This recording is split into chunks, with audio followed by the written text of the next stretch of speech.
saying? Yep. Bold takes aren't expected, but they happen all the time, brother. They happen all the time. The one that I've got for you, Mike, do you remember the last time we had a Heisman Trophy winner that was not a quarterback or a receiver? Would that have been Mark Ingram? Well, he was one of them, Oh, but Derrick the Henry? King Henry, yeah, absolutely, Yeah. 2015. And one of the things you'll notice with both, I mean, because if you go past Henry, you have to go back to Mark Ingram before you saw another running back winning. It seems like when we were growing up, we had the Ron Danes, we had our what's the Texas Ricky Williams, Yep. it just felt like there was a running back that came through ever so often and complete game changer. So I racked my brain because a lot of people are thinking that this may be a down year for quarterbacks. Well, that means somebody's got to shine. And I thought of two players. I thought of Rocket Sanders at first, and then I thought of Judkins. And the reason that I went with Judkins is because it's his baby now. You know what I'm saying? He's got.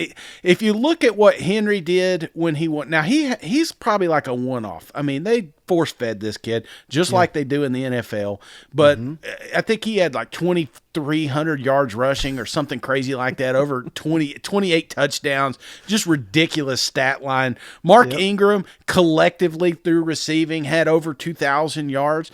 But Judkins had 1,700 yards last year combined.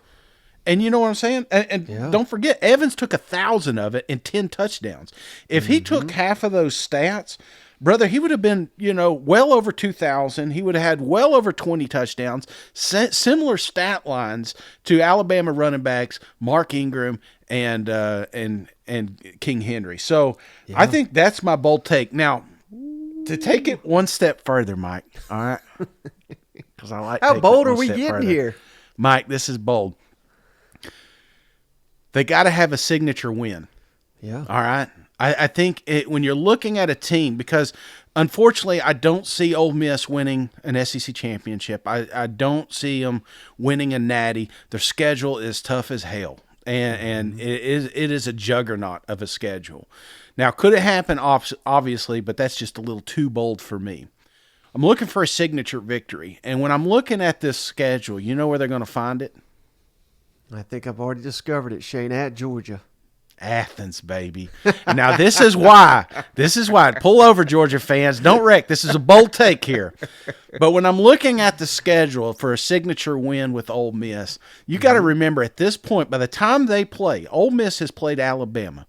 Ole Miss has played LSU. Ole Miss has played Texas A&M. They've been to the big games and big stages with top 15 teams. You know what I'm saying? Yeah. Georgia's just another rung in the ladder. Now, they may be the highest rung in that ladder, but when you look at Georgia's schedule, up to this point, they've only played Kentucky. They've only played South Carolina. They've only played UAB. You know what I'm saying? You can lull yourself to thinking you don't have to do that much. And I think they did this similar 2021, if I'm being honest with you. And I think they got to get punched in the mouth like in the SEC championship. But this may be the wake-up call. They may be overlooking Ole Miss because guess who comes into town next week? Tennessee Volunteers. A team that everyone, when you asked Georgia, even had, what's his name on last week, this is the only game on their schedule that they may be a one score favorite. So everyone's looking forward to that Georgia-Tennessee matchup. They're saying that's going to be the toughest one, but buddy, you got to be careful. You got Ole Miss Rebels coming to town. Lane Kiffin looking for a signature win. I think he loads up Judkins this year because if he can't win championships, how awesome would it be to say that we've got a Heisman winner on our campus? That's going to be on every recruiting board that you see from here from the Grove. This side of the Mississippi, we will all know who won the Heisman for 10 years. So that's my bold take, and I don't think it's that bold at all. Well, Shane, there's a reason Lane Kiffin keeps saying Judkins is the hottest free agent in college football, even though he never entered the portal. I mean, everybody's trying to get this kid to jump in the portal to go to their school, even though that's completely illegal. It's clear as day. Lane Kiffin's letting us know it's happening. So you might be onto something. I mean, he could be Derrick Henry, that's incredibly high praise. We're not necessarily saying the next Derrick Henry, but like you're saying, the next Ricky Williams, the next, Mark Ingram, on and on and on. I mean, he is of that caliber coming into the SEC. No one saw it coming. Hell, us included, Shane, we were saying, man, Zach Evans is going to tear it up in this offense. Yeah. And he did, we're not saying he did poorly, but it was just overshadowed by this incredible freshman that came out of nowhere that was, maybe the best running back in the SEC as a true freshman.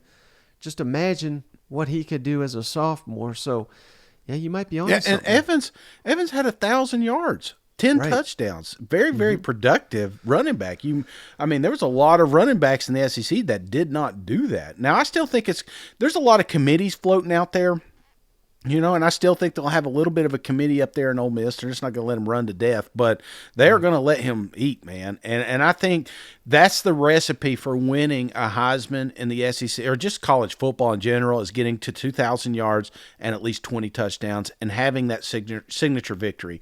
Now, if they get their asses kicked by Georgia, they get their asses kicked by A&M or, LSU, on and on and on, it's going to be tougher to make that case. But the thing I like about that game, it is later in the year. People are starting to think about college football playoffs. They're starting to think about, who belongs in an SEC championship. So all eyes will be on this game, but they may be overlooking it for the Tennessee matchup.